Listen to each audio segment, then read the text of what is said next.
Eu sou José Marcos, eu sou pastor da Igreja Batista em Coqueiral e há 19 anos, nesta função, tenho uma atuação aqui no bairro de Coqueiral e adjacência.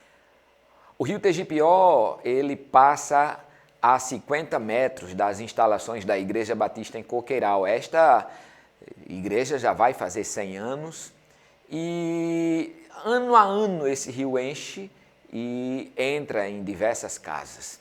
Desde quando a igreja então resolveu ser uma entidade comunitária que se preocupa com os problemas do povo da sua comunidade, ela passou a enxergar as cheias do rio Tegipió.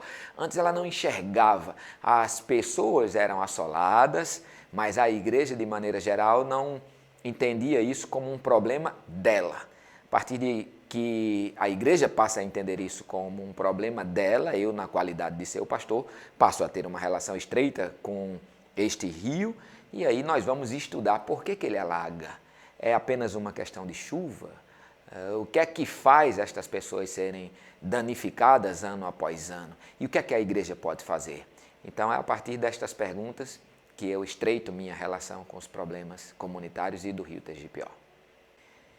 Então, a partir do momento que passamos a entender que o problema das cheias não é um problema ambiental, mas é um problema socioambiental, nós passamos a compreender que o rio tem seu curso. A questão é que houve uma entrada desordenada de casas no curso do rio. E por que isso acontece? É porque o povo quis construir na beira do rio? É porque o povo não tinha onde fazer casas? Então nós passamos a fazer leituras deste âmbito social das cheias do rio Tegipió, e a Igreja Batista em Coqueiral, através do Instituto Solidário, junto com a comunidade enquanto um todo, resolveu criar um projeto de enfrentamento a esse problema da cheia. E o nome desse projeto é Rio Limpo, Cidade Saudável.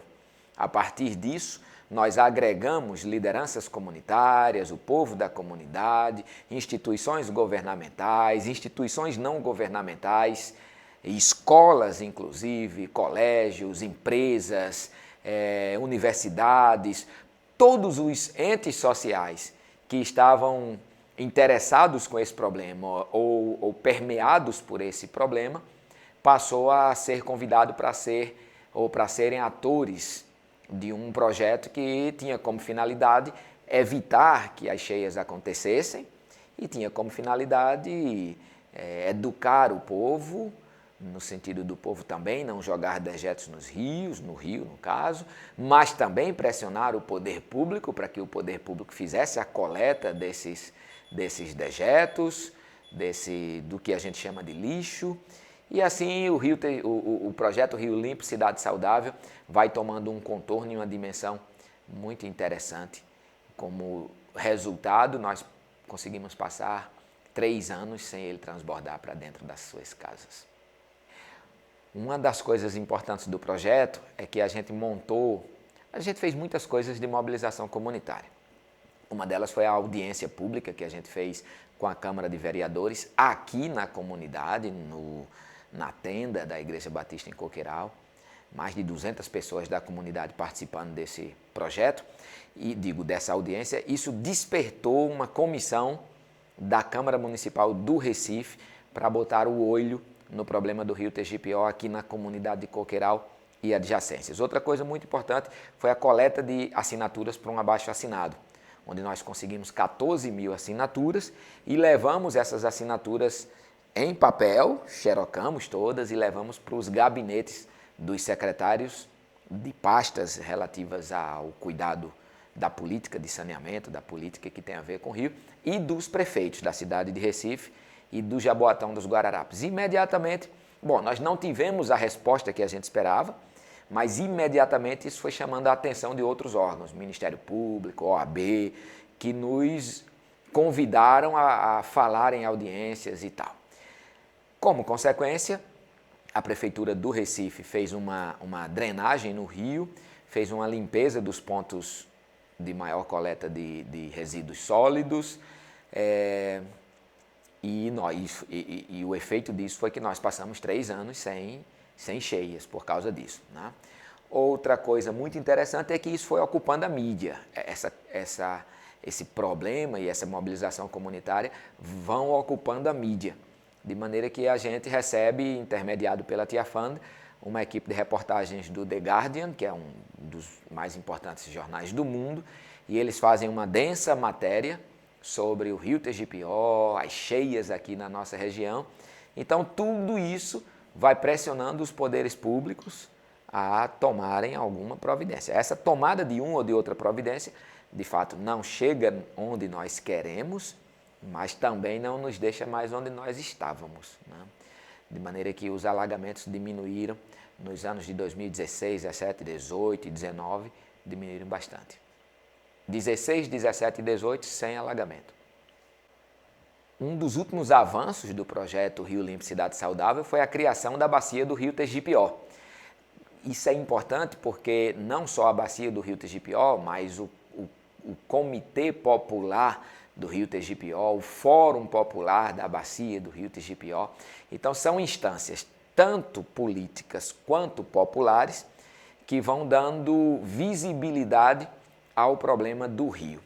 Quando eu falo que nós não tivemos os resultados que nós esperamos, mas não estamos mais no ponto que nós estávamos, é porque, de fato, eu sonho que um dia a gente volte a pescar, por exemplo, no Rio Tegipió. A gente possa tomar um banho nesse rio, porque há algumas décadas atrás ele era um ponto de lazer da comunidade, ele era um ponto de sustento de famílias até mais empobrecidas.